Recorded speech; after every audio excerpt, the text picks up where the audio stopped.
Now we will be analyzing what is called as financing activities. और financing activities के लिए बच्चों आपको दो चीजें ध्यान देनी है। What is titled as items from shareholder funds, non current liabilities, and यहां पे नहीं है, कभी कभी आएगा करंट लाइबिलिटीज में बैंक कोडी शॉर्ट टर्म बोरोइंग्स, एंड ये तो इसका मेन कोर्स है।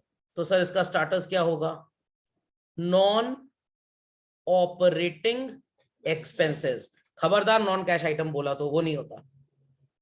नॉन ऑपरेटिंग एक्सपेंसेस की कैटेगरी में हमारे पास इस क्वेश्चन में सिर्फ एक आइटम है, that is interest on debentures. और अब यहां पे टी ड्रॉ करके हम समझ लेते हैं how to get these activities children. Ready everybody? चलिए, तो किसका किसका टी हम बनाएंगे? फर्स्ट एंड फॉरमोस्ट चिल्ड्रन, हम टी बनाएंगे what is called as equity share capital का। we'll be preparing the T for securities premium। General reserve की जरूरत है बट अभी नहीं है तो अभी इसको नहीं बना रहे हैं। पीएल का टी कभी नहीं बनेगा। एंड चिल्ड्रन टी बनेगा डिबेंचर्स का। So let's start with this.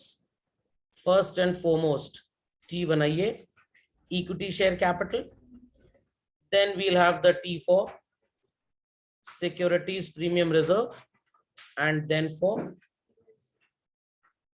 debentures। सुनाई पड़ी बात? Being a liability बच्चों, it will have credit balance I suppose। So by balance brought down in all the 3T accounts। Had there been a cash book available to us, हमें ये सब काम करना ही ना पड़ता। So opening balance is 2 lakh here। In premium it is 5,000 and in debentures it is 60,000। and debit side we have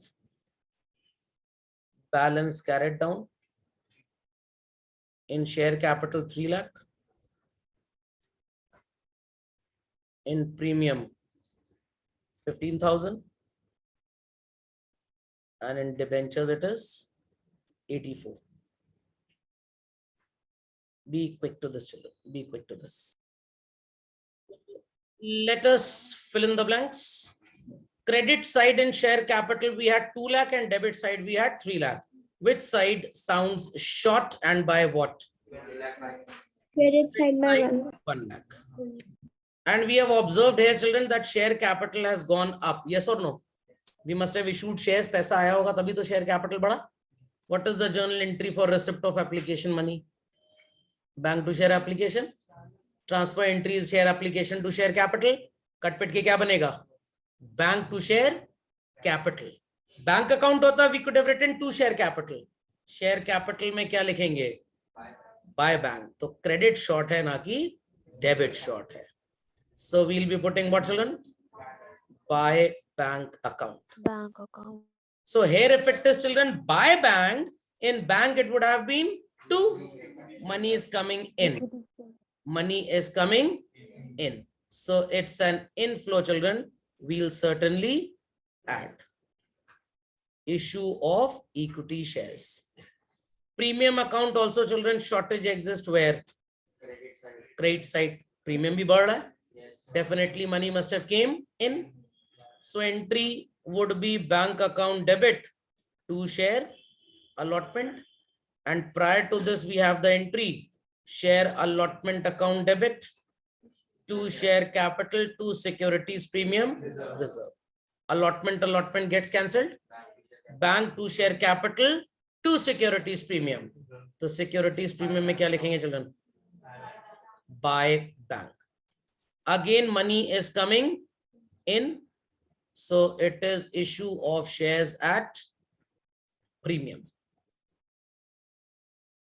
So when you will be drawing it again and again in many questions, you will be so called highly proficient on this। कि increase कर रहा है तो issue होगा, decrease कर रहा है तो repayment likewise। Debentures again children, which side is short? Credit side।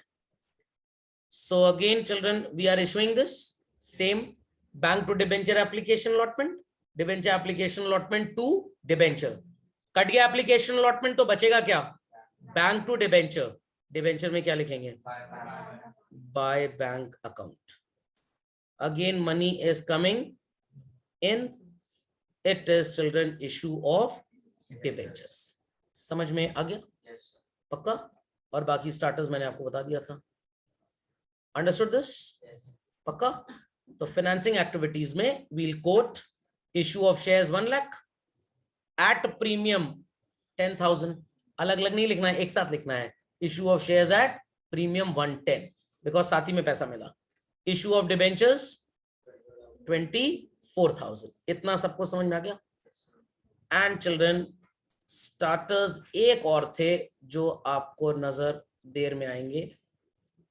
Dividend paid, dividend paid 8,000 9,000 what it was? Dividend paid 9. तो 9,000 का dividend paid and interest on debentures was 3,000. समझ में आ गया? एंड बाकी ये सब तो इशू ही था. People understood how to extract? Should I start with the presentation of the activities? चले आगे? अपडेट कर लीजिए इसको. चलो. So children, all these activities would be classified like this. Receipt from issue of shares or simply you can write issue of shares. चलेगा, no problem. बहुत ज्यादा English नहीं भी लिखेंगे तो कोई प्रॉब्लम नहीं है. Then receipt from issue of debentures. Thereafter it is payment of interest on debentures and payment of dividend. We'll get the answer positive 1,22,000. So operating activities में ही ज्यादा थोड़ी activities हैं. बाकी investing financing तो बहुत छोटा रहता है. इसमें बहुत ज्यादा आपको लिखना भी नहीं होता है. Understood how to present the activities, children? So transactions traveled the journey from journal till balance sheet and now again they are back. पुनर्जन्म, reincarnation हो गया. तो जो लोग पुनर्जन्म में विश्वास नहीं रखते थे, आस्था के प्रति जीरो थे, अब हो गए हैं हीरो. पुनर्जन्म होता है बच्चों. सो अब तो आप ट्रांजैक्शन देख के कैश फ्लो बना सकते हैं. Quickly children, quickly. So, everybody understood how to represent operating, investing and financing activities? अब Yes. सर्वगुण संपन्न. चिल्ड्रन आपको कैश फ्लो स्टेटमेंट नजर आ रहा है स्क्रीन पे? Same operating Yes. सेक्शन नजर आया फ्रॉम 138 till 119 नजर आ रहा है? Thereafter in continuation आपको ऑपरेटिंग एक्टिविटीज तक का 67,600 का आंसर नजर आ गया होगा. Then we'll display investing activities followed by financing activities. Heard this well? Heard this well, children? Financing Yes, sir. activities तक का जब आपका आंसर आ जाता है, then you finally adjust them, children. I repeat, you finally adjust them. So what was the answer coming in operating activities? Plus 67,600, and for investing it was minus 175, and for financing it was plus 122. So जब आप इन तीनों को sum up करेंगे, 14,600 is a positive answer. That's why we have written net increase in cash and cash equivalents. Understood कैसे बनती है पूरी statement? पक्का? कंफर्म? पक्का समझ में आ गया? चलिए. Yes, sir. This is the part of your homework कि कैसे आप इस पूरी स्टेटमेंट को एक साथ कंबाइन कर देंगे. तो अभी हमने अलग अलग हिस्से बनाए थे, अब एक के नीचे एक सबको पेस्ट कर देना है. And thereafter we need to verify, I repeat, we need to verify cash and cash equivalents at the start. Cash, bank, marketable securities, इन तीनों को लिख के आउटर कॉलम में शो कर देंगे 118,400 and here the answer was 14,600. इन सब का टोटल कितना होगा चिल्ड्रन? बट आपको यहां से नहीं लिखना 133. आप बैलेंस शीट में कैश एंड कैश इक्विवेलेंट्स की क्लोजिंग वैल्यू देखिए 30, 65 and 38. So this is your answer. Opening add किया, क्लोजिंग वही आएगा जो वहां पे छपा था. तो you didn't add it and wrote it here. you copied from balance sheet, तो it is जादूगर ओपी शर्मा। अब यहाँ पे मैं आपको एक बहुत भयंकर ब्रह्मास्त्र देने जा रहा हूं कि अगर एग्जाम में क्वेश्चन कभी गलत हो जाए, आप कुछ भूल जाए, तो सर कैसे क्रॉस चेक होगा? The difference of addition of net up of operating investing financing is 14600, that is answer is D। इस D को जब आप E के साथ एडजस्ट करते हैं तो F आ जाता है चिल्ड्रन। सो 118,400 एंड 133 का डिफरेंस भी क्या आएगा? तो आपको ये पहले ही पता लग जाएगा कि आपका आंसर डी पार्ट में क्या आना चाहिए, क्योंकि ये भी क्वेश्चन में हमेशा लिख के आएगा बैलेंस शीट में, हमेशा, ये भी हमेशा लिख के आएगा। तो जब ये दोनों चीजें आपको पता है, डी पार्ट का आंसर तो आपको पहले ही पता है। समझ में आ गया? पक्का। और कर ऊपर एबीसी से वो मैच नहीं कर रहा, कहीं ना कहीं गड़बड़ी है।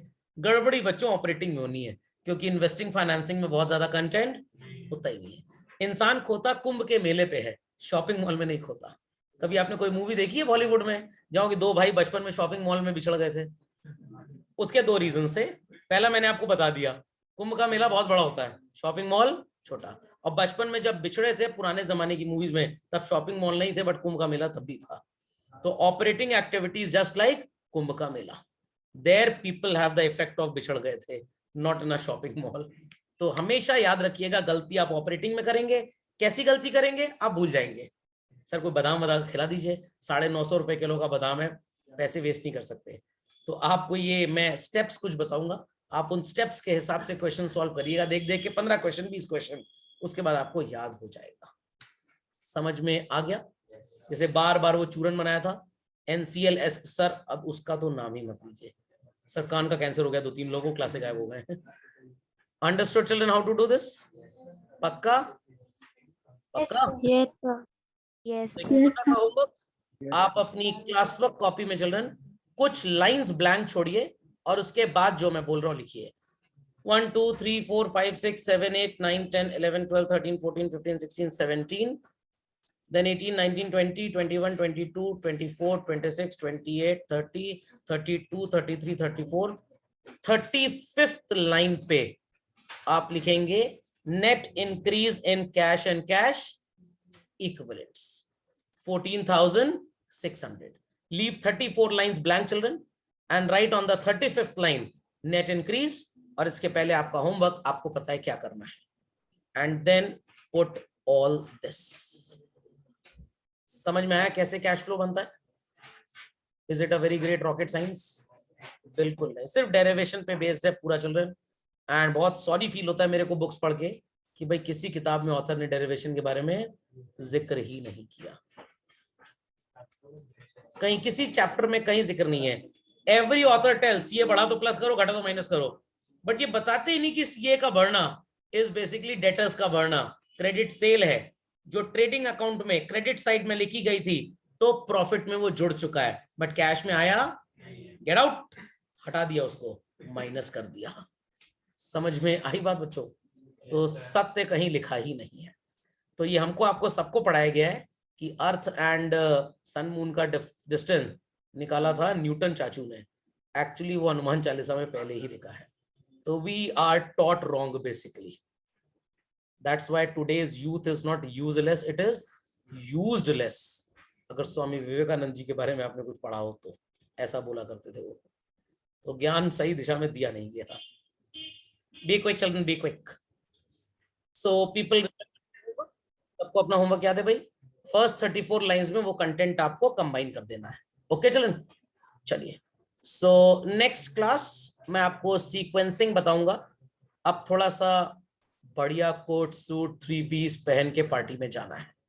समझ में आ गया? सो ये नंबरिंग है, कौन सी चीज कहां से उठानी है, किसको कहां से पकड़ना है, ये सब कुछ आपको मिलेगा। समझ में आ गया? तो this will be doing in the next class. Thank you.